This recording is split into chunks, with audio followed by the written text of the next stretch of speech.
নানাৰঙী অৰ্কিডেৰে সুশোভিত হৈছে চিলাপথাৰ বিজ্ঞান মহাবিদ্যালয় চৌহদ।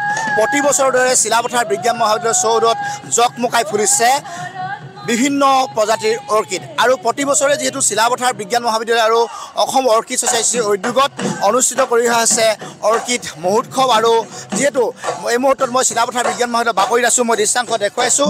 আৰু তেওঁলোকে যিহেতু বিভিন্ন এক জনগোষ্ঠীয় সমাৰোহ অনুষ্ঠিত কৰে আৰু সেইটো বিভিন্ন বিশেষকৈ ঢোল পেপাৰ মাতত যিহেতু সমগ্ৰ ৰাইজৰ চৌদিশে মুখৰিত হৈ পৰিছে। আৰু সমান্তৰালভাৱে যিহেতু চিলাপথাৰ বিজ্ঞান মহাবিদ্যালয় অনুষ্ঠিত কৰা এই অৰ্কিড মহোৎসৱত এতিয়া উখল মাখল মহাবিদ্যালয় বাকৰি আৰু আচলতে অসমৰ বিভিন্ন জাতি জনগোষ্ঠীৰ আচলতে কৃষ্টি লৈছে, পৰিৱেশন কৰিছে। মই পুৰা বিহু মাত্ৰ যাবলৈ চেষ্টা কৰিম আৰু বিহু পৰিৱেশন হৈ আছে। মই সামগ্ৰী দেখুৱাইছোঁ।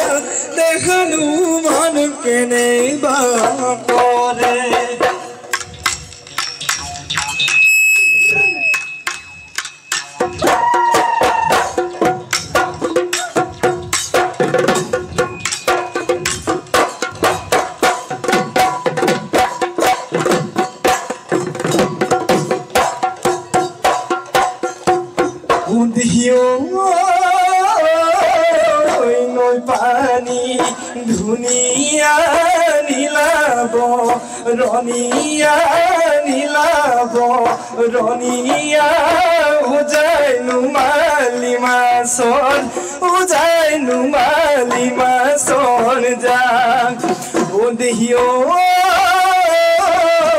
বুকুৰকে চামৰম তোক দিলো লাহৰি তই বুজি নাপালি ওলোটাই মাৰিলি ওলোটাই মাৰিলি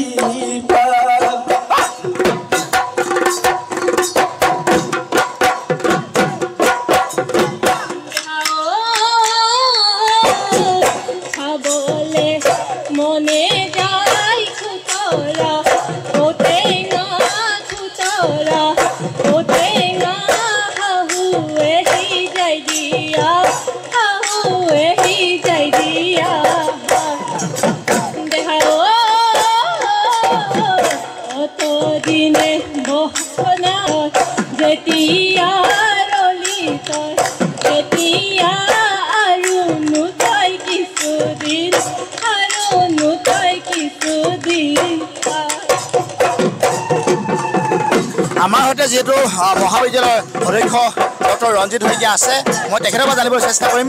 আৰু যিহেতু প্ৰতি বছৰে আপোনালোকে যিহেতু এই অৰ্কিড মহোৎসৱ অনুষ্ঠিত কৰিছে আৰু দেখিছোঁ যে গোটেই পৰিৱেশটো একদম আমোলমোল হৈ আছে, গোন্ধত আমোলমোল হৈছে অৰ্কিডৰ গোন্ধত।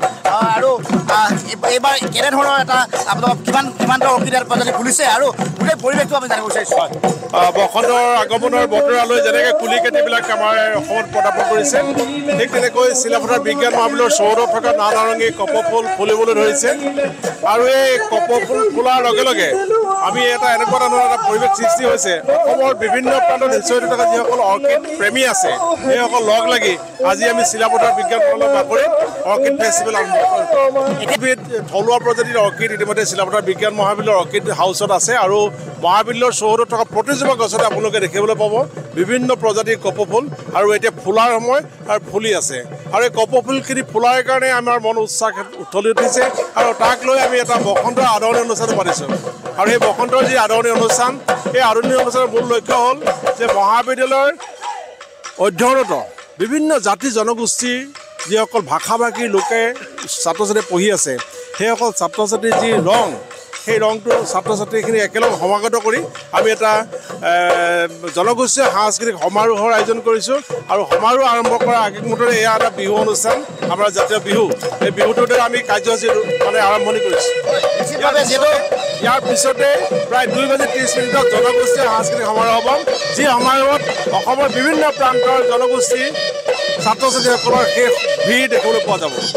প্ৰায় 125 বিধকৈ আৰক্ষী যিহেতু চিলাপথাৰ বিজ্ঞান মহাবিদ্যালয় সুশোভিত হৈ পৰিছে মই পুনৰ বিহুৰ মাজলৈ যাব চেষ্টা কৰিছোঁ যিহেতু এটা কথা উল্লেখ কৰিব লাগিব যে তেওঁলোকে এই মহাবিদ্যালয়ত অধ্যয়নৰত প্ৰায় আচলতে প্ৰায় 1500 ছাত্ৰ ছাত্ৰী এই মহাবিদ্যালয়ত অধ্যয়ন কৰে আৰু এই 1500 ছাত্ৰ ছাত্ৰী যিহেতু বৈচিত্ৰ্যময় আচলতে ধেমাজি আৰু বৈচিত্ৰ্যময় ধেমাজি যিহেতু জাতি জনগোষ্ঠী বাস কৰে সেই মহাবিদ্যালয়ত অধ্যয়নৰত প্ৰতিগৰাকী ছাত্ৰ ছাত্ৰী যাতে তেওঁলোকে নিজৰ সংস্কৃতি ইয়াতে পৰিৱেশন কৰিব পাৰে জনগোষ্ঠীয় সংস্কৃতি হৈছে সমান্তৰালভাৱে বিভিন্ন ইয়াতে তেওঁলোকে আলোচনা চক্ৰ অনুষ্ঠিত কৰিছে আৰু এক প্ৰকাৰ উখল মাখল হৈ পৰিছে তেওঁলোকৰ মহাবিদ্যালয় বাকৰি আৰু আচলতে ঢোল পেঁপা গগনাৰ মাজত মুখৰিত মহাবিদ্যালয় বাকৰি আৰু মই সামগ্ৰিক পৰিৱেশ দেখুৱাইছোঁ আচলতে এনেধৰণৰ এটা পৰিৱেশ আৰু আচলতে ইয়াত চিলাপথাৰ বিজ্ঞান মহাবিদ্যালয়ত যিসকল আহিছে তেওঁলোকে অনুভৱ কৰিব পাৰিব যে বিভিন্ন গুণেৰে যি আচলতে আমোল মূল হৈ আছে গোন্ধ আৰু সুশোভিত গোন্ধত এতিয়া সকলোৱে আচলতে মন ভৰসা হৈ পৰিছে আৰু মই সামগ্ৰিক পৰিৱেশ দেখুৱাইছোঁ পুনৰবাৰ বিহুৰ মাজত যাব চেষ্টা কৰিম